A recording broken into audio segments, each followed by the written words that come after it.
Hello friends, welcome back to our channel. இன்றைக்கி நாம் ரொம்ப டேஸ்டான அண்ட் எப்போயாவது செய்யக்கூடிய ஒரு டிஷ் தான் செய்ய போகிறோம். நேச்சுரலாக கிடைக்கிற காளான். வில்லேஜ் சைடு இருக்கிறவங்களுக்கு இது கொஞ்சம் ஈஸியாக கிடைக்கக்கூடிய ஒன்று தான். இன்றைக்கி எங்களுக்கு ஒன்று தான் கிடச்சிச்சு. ஒன்றாலும் ரொம்ப அழகாக நல்லா பெருசாக கிடச்சிருக்கு. இதை ஃபஸ்ட் நல்லா தண்ணி ஊற்றி நல்லா க்ளீன் பண்ணிவிட்டு குட்டி குட்டியாக இதை கட் பண்ணிக்க போகிறோம். அழகாக குட்டி குட்டியாக கட் பண்ணி எடுத்துக்கலாம். ஸோ பார்த்திங்களா, அந்த மேல் பாகம் என்னோடய கை அளவுக்கு இருந்தது.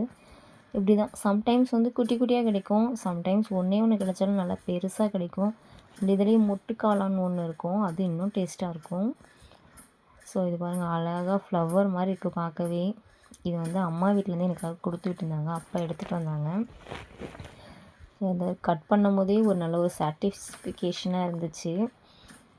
இந்த மாதிரி காளான் நீங்கள் இதுக்கு முன்னாடி உங்களுக்கு கிடச்சிருக்கா, நீங்கள் செஞ்சு சாப்பிட்ருக்கீங்களான்னு சொல்லுங்கள். ஸோ இதுக்கு மெயினாக ஒரு சூப்பரான இன்க்ரீடியன்ட் என்னென்னு பார்த்தீங்கன்னா, சின்ன வெங்காயம் போடும்போது இது ரொம்ப டேஸ்ட்டாக இருக்கும். பெரிய வெங்காயத்தோட சின்ன வெங்காயத்தை நீங்கள் யூஸ் பண்ணி பாருங்கள், ரொம்பவே சூப்பராக இருக்கும். நெக்ஸ்ட் ஒரு 2 வரமிளகா கிள்ளி வச்சுக்கலாம். ஸோ நெக்ஸ்ட் எண்ணெய் காஞ்சிடுச்சு, கடுகு போட்டாச்சு. கடுகு நல்லா பொரிஞ்சு வரட்டும். உண்மையாகவே ரொம்ப டேஸ்ட்டாக இருக்குங்க, சாப்பிட்டவங்களுக்கு தெரியும். நல்லா வெங்காயத்தை போட்டு வதக்கி விட்டுக்கலாம். நெக்ஸ்ட்டு கொஞ்சமாக கருவேப்பிலை, 2 வரமிளகா இதெல்லாம் போட்டு இது பண்ணிக்கலாம். அவ்வளோதான், ஜஸ்ட் ஒரு 3 இன்க்ரீடியன்ட்ஸ் வச்சு ரொம்ப டேஸ்ட்டாக இருக்கும். சின்ன பிள்ளையிலேருந்தே எனக்கு இது ரொம்ப பிடிக்கும். கொஞ்சமாக உப்பு, இது சாப்பிட்டவங்களுக்கு தெரியும் இதோட டேஸ்ட் எப்படி இருக்குன்னு சொல்லிட்டு.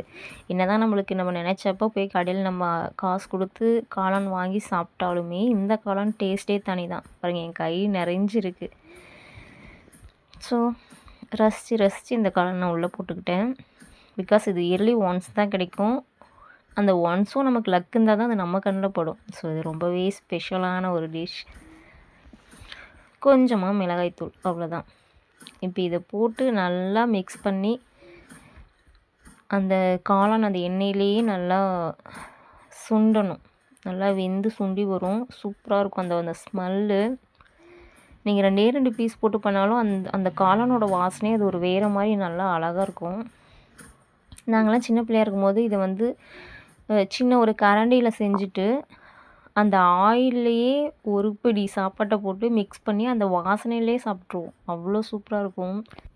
இதிலே தண்ணி விடும், அந்த தண்ணி சுண்டுற அளவுக்கு நல்லா நம்ம இது நல்லா ட்ரை பண்ணிக்கிட்டோம்னா ரொம்ப சூப்பரான டேஸ்ட்டான காளான் ஃப்ரைன்னு கூட சொல்லிக்கலாம். ஸோ பார்த்திங்களா, எப்படி சுண்டி வந்திருக்கு பார்த்தீங்களா. இது இப்போ அப்படியே நம்ம இந்த சாதத்தில் போட்டு சாப்பிட்டோம்னா அப்படியே அல்டிமேட்டாக இருக்கும். ஸோ உங்களுக்கு இந்த காளான் கிடைச்சா நீங்களும் இந்த மாதிரி ட்ரை பண்ணி பாருங்கள். அண்ட் நம்ம சேனலை சப்ஸ்கிரைப் பண்ணாதவங்க சப்ஸ்கிரைப் பண்ணிக்கோங்க. இந்த வீடியோ பார்த்தவங்க எல்லாருக்கும் ரொம்ப நன்றி. தேங்க்யூ, பாய், ஹாப்பி குக்கிங்.